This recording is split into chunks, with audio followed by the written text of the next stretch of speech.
Magandang gabi sa lahat ng ating mga tagapakinig. Ito ang DZAG at nagbabalik sa programang Sa Ilalim ng Buwan. Mga kwento na mapa-love life, katakutan, o lihim na matagal nang kinikimkim ay ibahagi. Nalalapit na nga ang fiesta ng mga patay. At para sa gabing ito, somewhat related dito ang kwento na ibinahagi sa atin ng isa sa ating kabarkada. Pero bago yan, ang mga kwentong maririnig ninyo ay maaaring maglaman ng mga tema ng kababalaghan, karahasan at iba pang nakakagigimbal na elemento na hindi angkop sa mga bata, madaling matakot o sensitibong tagapakinig. Ang mga ito ay hango sa totoong karanasan o kataan-isip lamang. Kayo na ang humusga. Makinig sa sarili ninyong pananagutan. At ito na nga.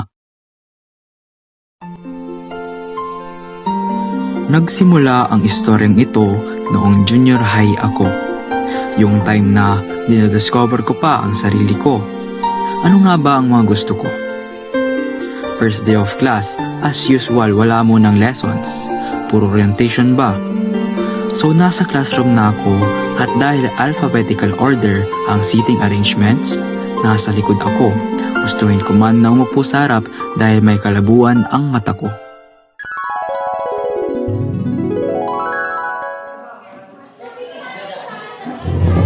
Ma'am, pwede po ba akong lumipat ng upuan? Malabo po kasi paningin ko. Ay, anak, alphabetical order kasi tayo. Pasensya ka na ha. Sige po ma'am. Salamat po. Grabe, wala man lang konsiderasyon. Napansin ko, katabi ko pala yung nabangga ko kaninang flag ceremony. Payat, maputla at tahimik lang. Excuse me, ikaw yung kanina di ba? Sa flag ceremony? Pasensya na ha. Oo, okay lang. Ako nga pala si Hana.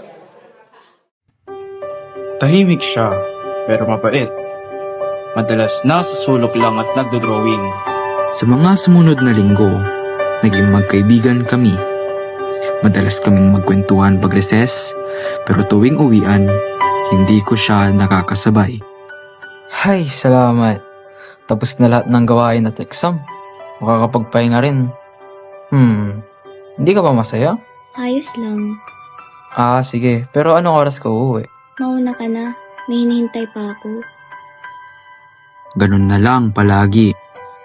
Laging may hinihintay pa ako. Isang gabi, nagabihan kami sa school. May event kasi at kailangang tapusin yung mga decorations. Habang naguhugas ako ng kamay sa lababo, nilapitan ako ng kaibigan ko.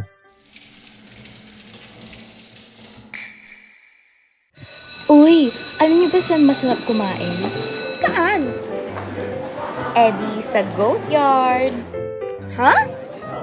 Hindi literal na kambing kundi sa goat yard sa Kingfisher.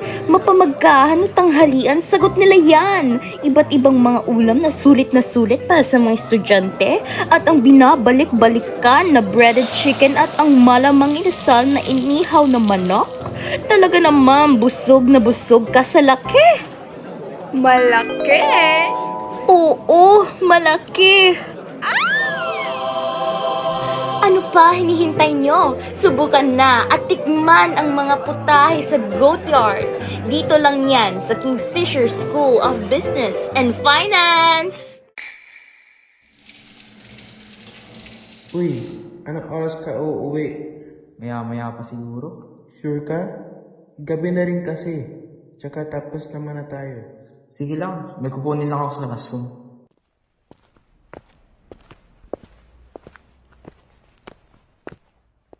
Pagdating ko sa classroom, madilim.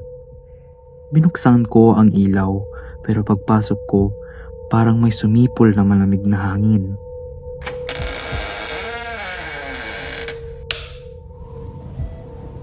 Ana, nandito ka ba ba? Tahimik, pero biglang gumalaw yung kurtina kahit sarado ang bintana. Hala, may tao ba? Pagtingin ko sa salamin sa gilid ng classroom, may nakatayong babae.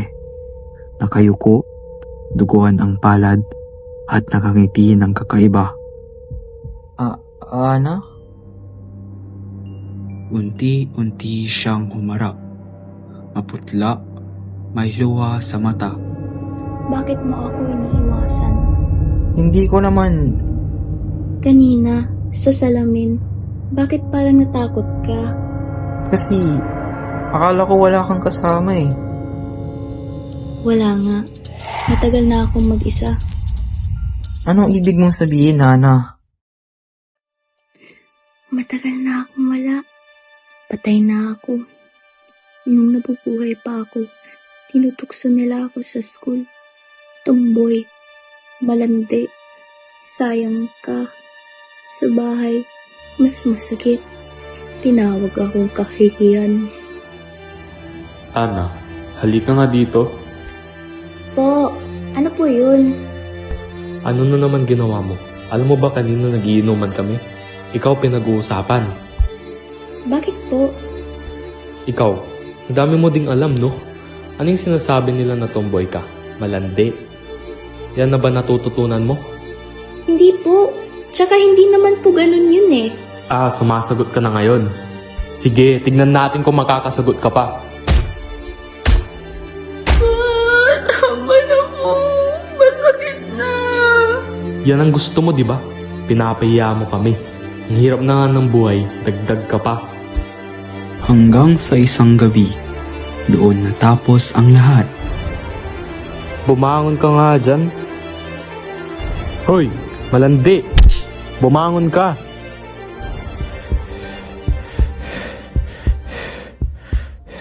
Ikaw, ganun din ba tingin mo sa akin? Kaya nung nalaman mo na kaluluwa na lang na ako, nilalayuan mo na ako? Hindi sa ganun. Ano? Sabihin mo. Ang haba naman ng pila dito. Gutom na ako. Oo nga, pare. Kung pwede lang sumingit eh. Tabi nga kayo dyan. Salamat mga pare ha. Nireserbahan niyo ako ng pila. Napalakas ata ako sa pagtulak ko. Tumilapon kayo eh. Lilit niyo kasi eh. Ang sama-sama mo, pre. Kami na una dyan eh. O ano, papalag ba kayo sa akin? Yang lilit niyo nga eh. Maliit kami, pero hindi kami duwag. Tama, pre? Tama. Nakakatawa naman tong dalawang donding to. Kahit pagpatungin ko kayong dalawa, mas malaki pa rin ako sa inyo. Malis na kayo, at baka matapakan ko pa kayo eh.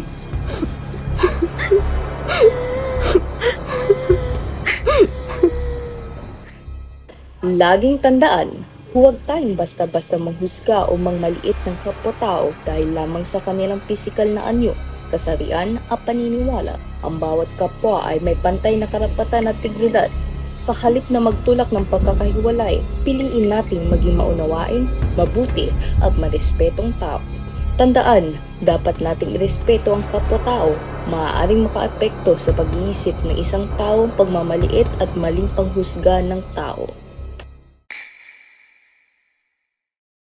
Sabihin mo! Ana, pasensya ka na. Hindi ko alam. Hindi ko alam kung paano ako kikilos. Hindi dahil inuhusgahan kita. Pero dahil bago lang sa akin to, nakakakita ako ng multo. Tilasan, masama ang kanilang intensyon sa akin, pero ikaw, hindi ganun. Kaya pasensya na uli. Sanay na akong masaktan.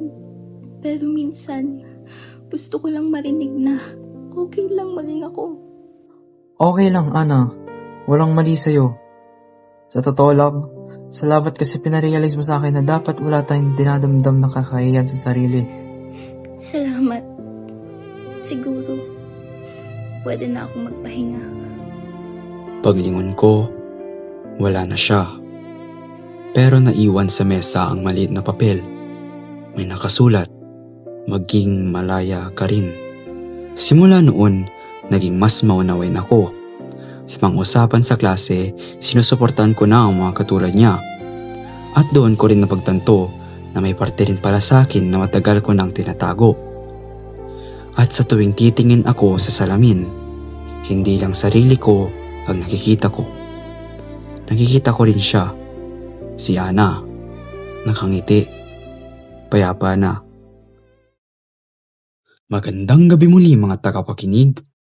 Naway nagsilbing paalala ang kwentong ito na lahat tayo ay may karapatang magmahal at tanggapin kung sino tayo.